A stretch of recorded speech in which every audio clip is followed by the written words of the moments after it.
Yo, what's good with y'all? We have Tap Out Corner Serious WWE Moments. I can't lie, I still watch wrestling town to town, and we about to see what this video gonna be. Hopefully they throw some good throwbacks in here, cause I enjoyed the wrestling that I grew up on, and I see it say Roman Reigns, so we about to get into it. 2018, Monday Night Raw kicked off like normal, with the Universal Champion Roman Reigns starting the show. Then, the big dog hit us with this. My real name is Joe, and I've been living with leukemia for 11 years, and unfortunately... Dang. Sorry to hear that, Roman Reigns. It's back. And right now, the best thing for me to do is to go home, to focus on my family and my health.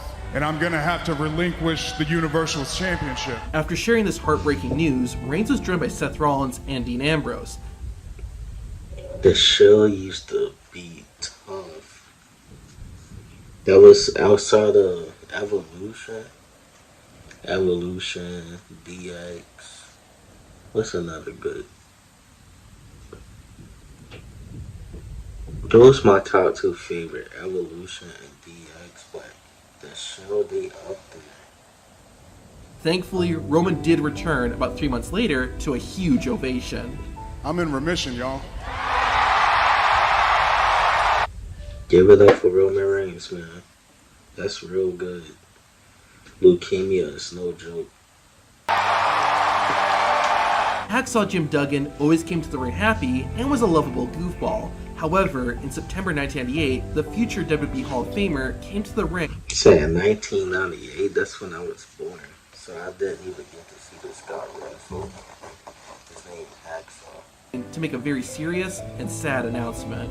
Just very recently, I went to the doctor and I was diagnosed with cancer. And nothing else seems important to me right now. I just don't want to leave my little girls alone. I just want to tell you folks, when you go to bed tonight, hold your... Oh man, is he still alive? I gotta do my research.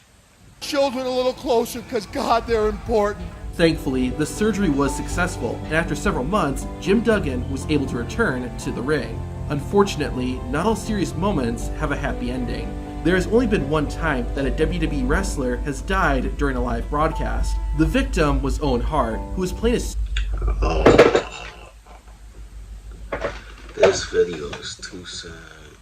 Superhero character named the Blue Blazer and was meant to be lowered from the arena ceiling into the ring. The harness holding Hart snapped and he fell to his death. WWE was live on the air when this happened, and one of the commentators, Jim Ross, had the unfortunate task of telling the viewers what had happened. This is not a part of the entertainment here tonight. This is as real real can be here. We're here to entertain and have fun, but this is neither. No, it's Dang.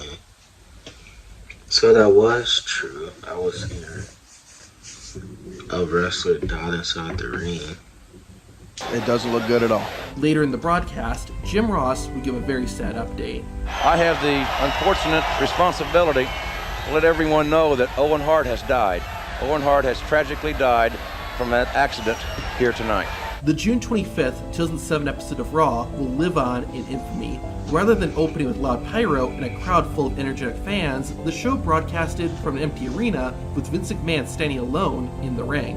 McMahon then shared some disturbing news. Tonight's storyline was to have been the alleged demise of my character, Mr. McMahon. However, in reality, WWE superstar Chris Benoit, his wife Nancy, and their son Daniel. Oh man, I remember this. He killed both of them and then he killed himself. Take care of y'all mental health. Are dead. Their bodies were discovered this afternoon in their new suburban Atlanta home. Things turned even more tragic soon after this, as it was discovered that Chris Benoit was the one who had taken the lives of his wife and son, as well as his own. One of the most real moments in WWE history was the infamous Montreal Screwjob. It all took place on November... I don't know if I can remember, but did everyone find out why he did that? Because I remember growing up, I saw that, but wow. 9th, 1997, at the Survivor Series pay-per-view Unless he was going through like some extreme mental problems at the time. in Quebec, Canada. The WWE champion at the time, Bret Hart, was taking on Shawn Michaels in Bret's final match before going to WWE's rival, WCW. Depending on who you listen to, Bret didn't want to lose because it was in his home country, or it was because Shawn Michaels said he wouldn't be willing to lose to Bret. In any case, Bret Hart was told he would not be losing the WWE Championship, but Vince McMahon, Shawn Michaels, and others secretly devised another plan. During the match, HBK put the Hitman in the sharpshooter, only for the referee to call for the bell, even though Bret Hart hadn't submitted. Bret had been warned that something might happen, and as soon as the referee calls for the bell, you can see Bret realize that his worst fears had become reality. 15 years later, WWE returned to Montreal, and something even more serious happened. Jerry Lawler was doing commentary with Michael Cole like normal. Then, suddenly, Jerry began snoring into the mic. What's happening? As it turned out, Lawler was having a heart attack and had become unconscious. WWE's medical staff Dang. I don't think I saw that. quickly went over to check on Lawler while doing their best not to panic anyone. Jerry was rushed out of the arena and given emergency medical treatment. After a commercial break, Michael Cole had to inform viewers what was going on. Ladies and gentlemen, I do want to preface this by saying that this is not... Hey, y'all see that paper? Is that the script that they read off of? Because I know WWE is scripted, but I used to think that was like legit real. How they used to have it back in the day. Now WWE is more watered down. part of our entertainment tonight. This is a real-life situation. Earlier this evening, my broadcast colleague, Jerry the King Lawler, passed out while working here at ringside. Jerry, my friend, my prayers are with you. By God's grace, Jerry Lawler was okay and is still active in wrestling today. One of the most heartbreaking moments in wrestling history was the passing of Eddie Guerrero. Oh, I remember this. Eddie Guerrero was one of my favorite wrestlers. One day after his death, WWE held a And they found him like in his hotel room. I think he had a heart attack. I can't remember. special tribute show. Eddie Guerrero was my uncle, technically, but we were brothers. We were 3 years apart. He was the big brother I never had. I was the little brother he never had. We always grew up with the dream of becoming tag. I remember Chavo. Chavo was the trash one. No disrespect. I remember playing SmackDown. Here Comes the Pain.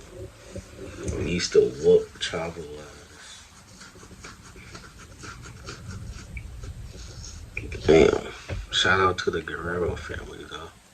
Team champions, and excuse me. We were able to let that dream come true. That dream came true here in WWE. That was a tag team for me that will never be replaced. I'll never have a tag team partner like you, Ed. That's good. Two brothers winning the WWE and one world championship together. I like that. Ever again. Want Eddie's wife and kids to know how much they meant to him. It's all he ever talked about. I know that somewhere Eddie's going to be looking down on this night, proud that all the guys went out there and put on a show for him.